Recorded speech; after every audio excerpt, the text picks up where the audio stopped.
दोस्तों, यह कहानी 4 दोस्तों की है। वो लोग ट्रिप में बंगाल के एक छोटे से गांव में गए थे। वो गांव बहुत ही छोटा था, जहां चारों ओर बहुत घना जंगल था। उस गांव में अक्सर लोग घूमने और कैंपिंग के लिए आते रहते थे, पर कैंपिंग करने की जगह भी जंगल के बाहर थी। जंगल के अंदर गांव के लोग जाने नहीं देते थे, क्योंकि गांव वाले मानते थे कि जंगल के अंदर एक डायन रहती है। गांव के लोगों के अनुसार जंगल के अंदर आज से 70 साल पहले एक लड़की को बहुत बुरी तरह से मार दिया गया था। यह बात जब उन चारों दोस्तों ने सुनी तो उनका मन पूरी कहानी जानने का हुआ। ट्रिप के पहले ही दिन रात को वो चारों गांव के एक बूढ़े आदमी के पास जाके बैठ गए, जो वही पास में कुछ लकड़ियों को जलाकर बैठा था। वो चारों दोस्त उसके पास गए और गांव की डायन की कहानी सुनने लगे। उसने बताया, 70 साल पहले गांव में एक रघु नाम का आदमी रहता था। उसका केवल एक ही बेटा था, जिसका नाम रंजीत था। रंजीत की माँ तभी गुजर गई थी जब रंजीत बस 2 साल का था। उसके पिता ने उसको बहुत लाड प्यार से पाला था, और जब वह 18 साल का हुआ तो उसने उसको पढ़ने के लिए शहर में भेजा था। शहर में जाने के कुछ ही साल बाद रंजीत को एक अच्छी सी नौकरी भी मिल गई थी। जिस कंपनी में वह काम करता था, उसी कंपनी में एक लड़की भी काम करती थी, जिसका नाम शीतल था। धीरे धीरे वह दोनों एक दूसरे से बहुत प्यार करने लगे और दोनों शादी भी करना चाहते थे। एक दिन रंजीत के पिता ने उसको एक चिट्ठी भेजी और उसे गांव वापस आने को बोला। उसमें यह भी लिखा था कि अब वह उसकी शादी करवाना चाहते हैं। कुछ दिन के बाद जब रंजीत गांव आया तो पूरा गांव हैरान हो गया। रंजीत के साथ एक लड़की भी आई थी और उसकी मांग में सिंदूर भरा हुआ था। ये देखकर सब समझ गए थे कि रंजीत ने खुद से शादी कर ली है। वो अपने बेटे को देख बहुत खुश हुआ और उसने शीतल का खुशी खुशी घर में स्वागत भी किया। सबको लगा कि रघु ने उनको अपना लिया है, पर किसी को नहीं पता था कि वो बस दिखावा कर रहा था।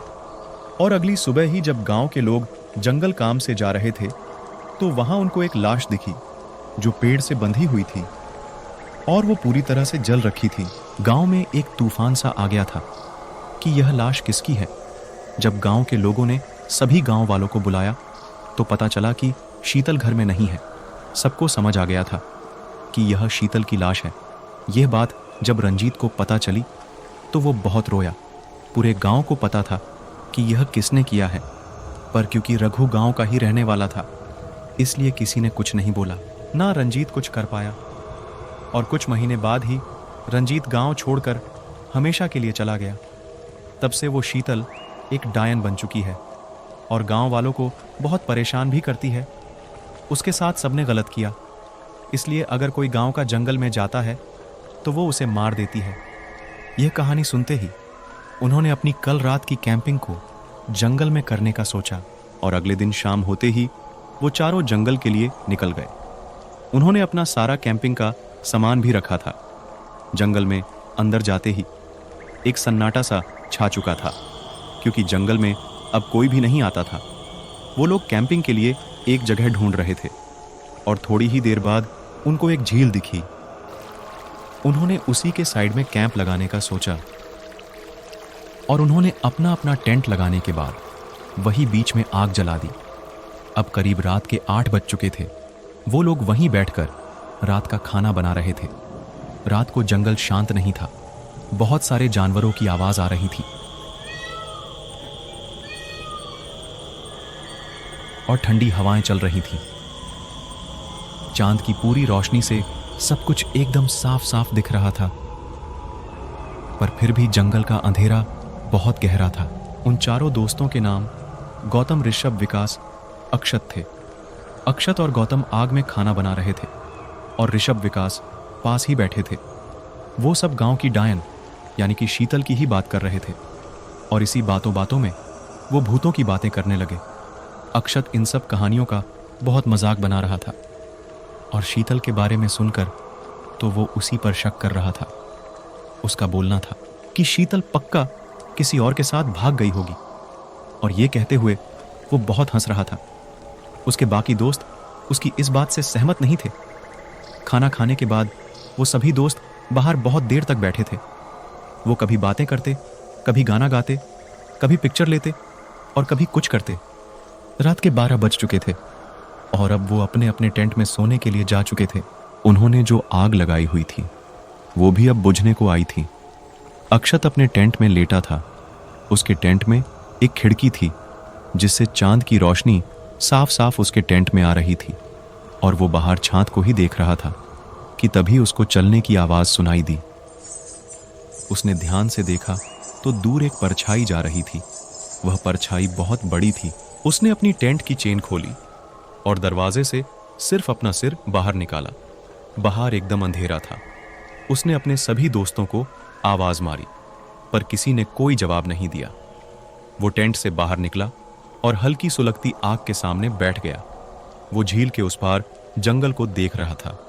अक्षत ने पानी पीने के लिए टेंट के अंदर रखी अपनी बोतल देखी। वो खाली थी। उसने अपनी नजर उठाकर झील की तरफ देखा और वो उठकर आगे बढ़ने लगा। झील उनके टेंट से बस 20 कदम की दूरी पर ही थी। वो गुनगुनाते हुए झील की तरफ जाने लगा कि तभी पीछे से पायल और चूड़ियों की आवाज आने लगी। ऐसे लग रहा था जैसे कोई औरत जिसने यह सब पहने हैं वो अक्षत के पीछे चल रही है। उसने पीछे मुड़कर देखा तो वहां कोई नहीं था। वो फिर झील के पास गया और नीचे बैठकर पानी भरने लगा। वो अभी पानी भर ही रहा था कि उसको झील के पानी में किसी की परछाई दिखी जो उसी के पीछे खड़ी थी। वो नई दुल्हन की तरह सजी हुई थी।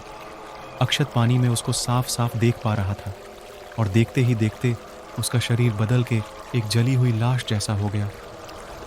अक्षत बहुत घबराते हुए पीछे मुड़ा पर उसके पीछे कोई नहीं था।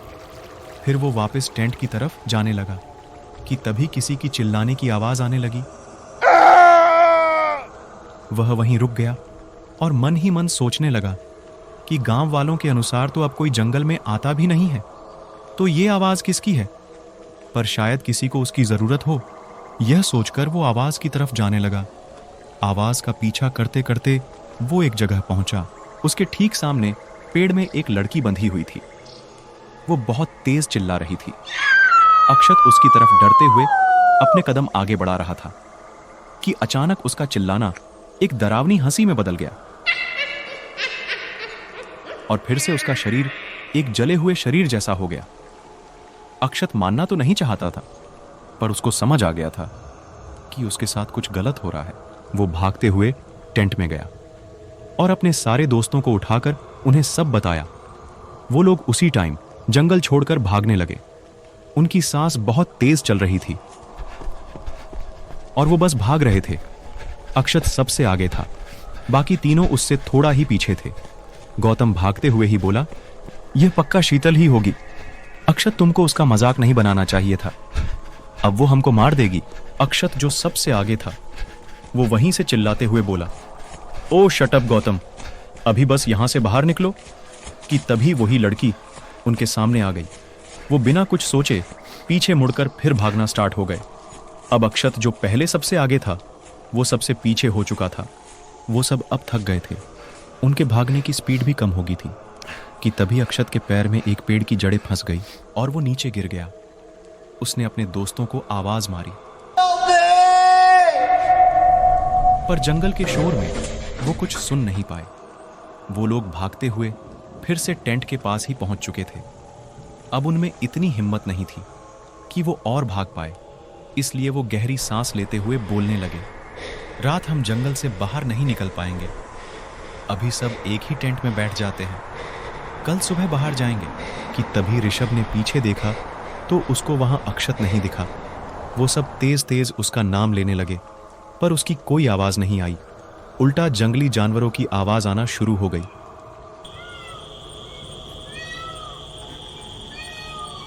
तीनों वहीं बैठकर उसका थोड़ा इंतजार करने लगे पर अक्षत को ना आता देख वो उसी रास्ते पर फिर जाने लगे। गौतम, ऋषभ, विकास तीनों एक साथ ही जा रहे थे। उन्होंने फैसला किया था जहां जाएंगे सब साथ जाएंगे। वो लोग बिना आवाज करे आगे बढ़ रहे थे कि तभी विकास को आग जलने की आवाज आने लगी। उसने अपने लेफ्ट में देखा तो आग की लपटें आ रही थीं। उसको यह लगा कि शायद अक्षत वहां आग जलाकर उनका वेट कर रहा हो। इसीलिए उसने अपने दोस्तों को वहां चलने को बोला और वो सब आग के पास गए। वहां पहुंचकर वो सब हक्के बक्के रह गए। उन्होंने देखा कि अक्षत पेड़ पर बंधा था और वो लपटें उसकी लाश से आ रही थीं। वो लोग कुछ नहीं कर पाए, बस अपनी आंखों से यह सब देख रहे थे और देखते ही देखते उनके सामने ही उनका दोस्त पूरी तरह से जल चुका था। हेलो दोस्तों, अगर आप हमारे चैनल से नए जुड़े हैं तो हमारे चैनल भूतोपीडिया को जरूर सब्सक्राइब करें